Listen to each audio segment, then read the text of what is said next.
پاکستان اور IMF کے درمیان مذاکرات کا دوسرا دن، مالیاتی فنڈ کی مختلف وزارتوں، ڈویژنز اور اداروں کے حکام سے ملاقاتیں۔ پاکستان تمام اہم شرائط پوری کر چکا، 1 ارب 10 کروڑ ڈالرز کی آخری قسط مل جائے گی، حکومتی ذرائع پر امید۔ FBR نے ٹیکس آمدنی، اصلاحات اور ٹیکس دہندگان کی تعداد میں اضافے کا پلان عالمی ادارے کو پیش کر دیا۔ 31 لاکھ ریٹیلرز کو ٹیکس نیٹ میں لانے کا منصوبہ بھی پیش۔ PTI کا واشنگٹن میں IMF کے ہیڈ کوارٹر کے باہر مظاہرہ، مبینہ انتخابی دھاندلی اور مینڈیٹ چوری کی تحقیقات کا مطالبہ۔ امریکی محکمہ خارجہ نے اسسٹنٹ سیکرٹری ڈونلڈ لو کے خلاف تحریک انصاف کے الزامات کو جھوٹ پر مبنی قرار دے دیا۔ امریکی حکام کے خلاف کسی بھی دھمکی کو سنجیدگی سے لیتے ہیں۔ پاکستان میں جمہوریت اور انتخابات سے متعلق کانگریس کمیٹی میں منگل کو ہونے والی سماعت معمول کی کارروائی ہے۔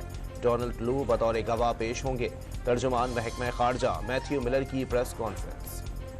چین قرضوں کے بحران سے نمٹنے کے لیے پاکستان کے ساتھ معاشی تعاون بڑھائے گا۔ اسلام آباد پر قرضوں کی واپسی کے لیے کبھی دباؤ نہیں ڈالا۔ چینی کونسل جنرل کا فیصل آباد میں بزنس کمیونٹی سے خطاب۔ چینی قرضہ پاکستان کے مجموعی قرضوں کے حجم کا صرف 13% حصہ قرار۔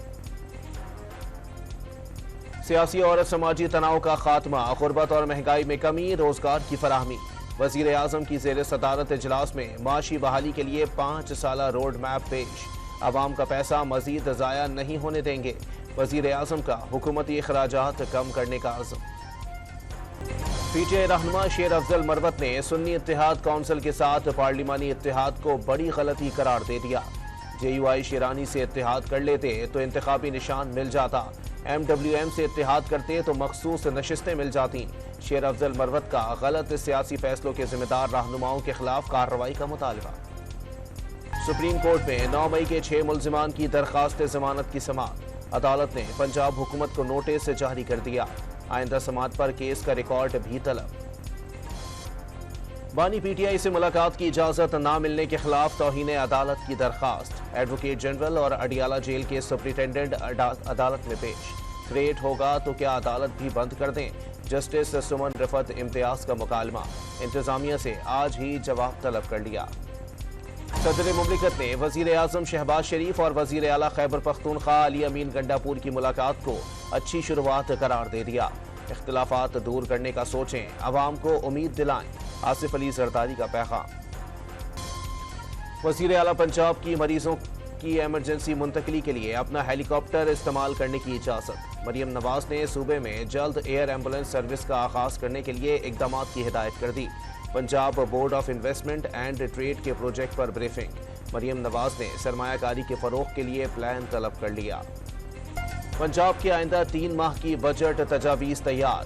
سڑکوں کے لیے 48 ارب، اسپیشلائزڈ ہیلتھ کیئر کے لیے 35 ارب روپے مختص کرنے کی تجویز۔ بجٹ تجاویز آج کے اجلاس میں پیش نہیں کی جائیں گی۔ حکومت بجٹ نہیں آرڈیننس لا رہی ہے، اسپتالوں میں ٹائلیں لگوا دیں لیکن دوا موجود نہیں۔ راشن کے نام پر قوم کو بھکاری بنا دیا گیا۔ اپوزیشن رہنما رانا آفتاب کی گرج برس۔ جو کچھ آپ سن رہے ہیں وہ ہوا نہیں اور نہ ہوگا۔ میری عمر 84 برس ہے، میں تو ایک تھپڑ کے بعد ہی نہیں رہوں گا۔ اتنی مار پٹائی ہوئی ہے میرے اوپر، کہاں سے ہوئی ہے؟ کچھ نہیں ہوا ہے، میں ٹھیک ہوں۔ معروف ادیب اور دانشور انور مقصود نے خود پر تشدد کی افواہیں رد کر دیں۔ ویڈیو بیان میں واضح کر دیا، افواہوں کی وجہ سے ان کا جینا حرام ہو گیا ہے۔ بیٹے بلال مقصود نے والد کی بریانی بناتے ہوئے ویڈیو بھی شیئر کر دی۔ ہب میں کار اور موٹر سائیکل کے درمیان تصادم کے بعد دونوں میں آگ بھڑک اٹھی، 3 افراد جاں بحق ہو گئے۔ پولیس کے مطابق کار اور موٹر سائیکل پر اسمگل شدہ ایرانی پیٹرول موجود تھا۔ حادثے کے بعد پیٹرول کی وجہ سے آگ لگ گئی۔